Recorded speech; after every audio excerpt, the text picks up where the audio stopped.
ప్రభుత్వం చేయని కార్యక్రమాలన్నీ కూడా ఇక్కడ చేపట్టాం.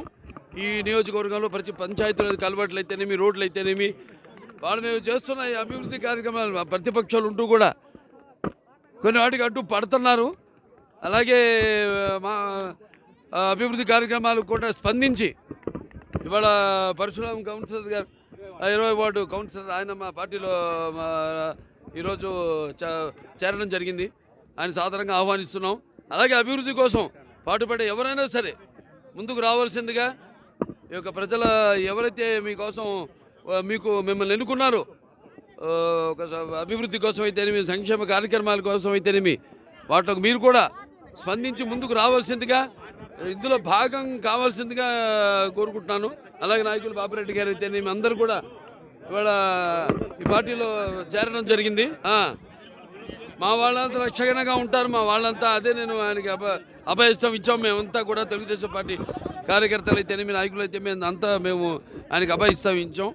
తప్పకుండా మిమ్మల్ని కంటికి రెప్పలా కాపాడుకుంటామని, ప్రజలను ఎలా అయితే కాపాడుకుంటున్నామో అలాగే ప్రజాప్రతినిధులను కూడా వాళ్ళు కాపాడుకోవాల్సిన మంచి పనుల కోసం సహకరిస్తున్న, చేయి కలుపుతున్న ప్రతినిధులను కూడా వాళ్ళు బెదిరించి ఈ ఒక్క విషయంలోనే కాదు, అన్ని ఇప్పుడు ఇసుక మన లేకపోతే ల్యాండ్ మాఫియా అయితేనేమి ఇలా చూస్తున్న విచ్చలు విడిగా ఎక్కడ పడితే అక్కడ ఇష్టం వచ్చినట్టు వాళ్ళు దొవ్వుకుపోతున్నారు.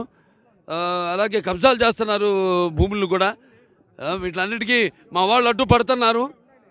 సో తప్పకుండా ఇటువంటి వాటికి అన్నిటికీ ఎప్పుడు మేము అడ్డు పడతాం. వాళ్ళకి మరి అధికారం వచ్చాక వాళ్ళపై తప్పకుండా వచ్చే తెలుగుదేశం పార్టీ అధికారంలోకి వచ్చిన తర్వాత తప్పకుండా వాళ్ళందరిపై చర్యలు తీసుకుంటామని తెలియజేసుకుంటున్నాను. నా ఒక్కడి ఇష్టం కాదు అది. అక్కడ సామాన్య కార్యకర్త నుంచి వార్డు నాయకులు అయితేనేమి అందరి ఒక వాళ్ళ అభిష్టం మేరకే అందరిని చేర్చుకోవడం జరుగుతుంది పార్టీలో. వాడు కూడా పదవులు ఏమి ఆశించి రావట్లేదు. మేము చేస్తున్న సేవా కార్యక్రమాలని చూసి వాళ్ళు స్పందించి వాళ్ళ ప్రజలకి సమాధానం చెప్పుకోలేక ఎన్నుకున్న వార్డు ప్రజలకి, వాళ్ళకి లేకపోతే సర్పంచులు కానివ్వండి, వాళ్ళ పంచాయతీ ప్రజలకి సమాధానం చెప్పుకోలేని పరిస్థితుల్లో ఉన్నారు. ఇవాళ చూస్తున్నాం. మొన్న నేను అసెంబ్లీకి వెళ్ళాను. సర్పంచులంతా కూడా వచ్చి చలో ముట్టడిద్దామని వచ్చారు. వాళ్ళ మీద ఎంతో అమానుషంగా ప్రవర్తించి వాళ్ళందరినీ వాళ్ళ నిధులన్నింటి కూడా డైవర్ట్ చేసి వాళ్ళకి ఒక తట్టెడు మట్టి కూడా ఒక గోతిని పూడ్చే పాపానికి పోలేదు వాళ్ళు. అటువంటిది మేము చేస్తున్నాం. వాటికి ఏమో అడ్డుపడడం, మీరెవరు చేయడానికి అంటాం. ఇటువంటి రాష్ట్రం అంతా చూస్తున్నాం. సో తప్పకుండా వీటికి వాళ్ళు ప్రాధాన్యత ఇస్తాం. వాళ్ళు డెఫినెట్గా వాళ్ళు ఎన్నుకున్నారు ఆ వార్డు ప్రజలు కాబట్టి వాళ్ళు కూడా తప్పకుండా వాళ్ళకి మేము ప్రాధాన్యత ఇస్తాం.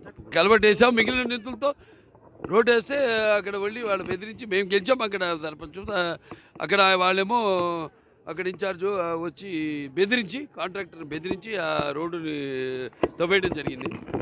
ఇలాంటివి కళ్ళ ముందు ఎన్నో జరుగుతున్నాయి. ఇట్లాంటివి చూస్తాడు. అయిపోయింది, ఇక వచ్చేసేందుకు ఎన్నికల దగ్గరికి వచ్చాక వాళ్ళ మీద కూడా మేము చర్యలు తీసుకుంటాం. వాళ్ళు విడిచిపెట్టే పని లేదు, వాళ్ళని వదిలిపెట్టే పని లేదు. Hit TV presents like, share, comment. TV వాళ్ళకు కూడా నేను ఒక సర్ప్రైజ్ ఇద్దాం అనుకుంటున్నాను. మీరు మాత్రమే జెస్సీ ఎందుకు అయ్యారు? ఇలాంటి అమ్మాయిలకి పిలవడానికి బాగుంటుంది. చందు సాయికి like you and have a జనాలకి ఒక పేరు నచ్చిందంటే దీనికి ఒక ప్రాసెస్ ఉంటుంది. ఎందుకు ప్రాసెస్? డైరెక్ట్‌గా వెళ్ళిపోదాం. ఏదైనా ఒకటి మర్చిపోయినావా నువ్వు? మర్చిపోయినా మేడం. ఏం మర్చిపోయారు? నా గుండె. ఏదో ఆ టైంకి మన సుడి బాగుంటే ఎవరన్నా చూపింటే రాయగలం కానీ డోర్ టు డోర్ సేల్స్ చేసేవాళ్ళు. శారీ వస్తుంది, శారీలో వెనకాల కట్టుకుని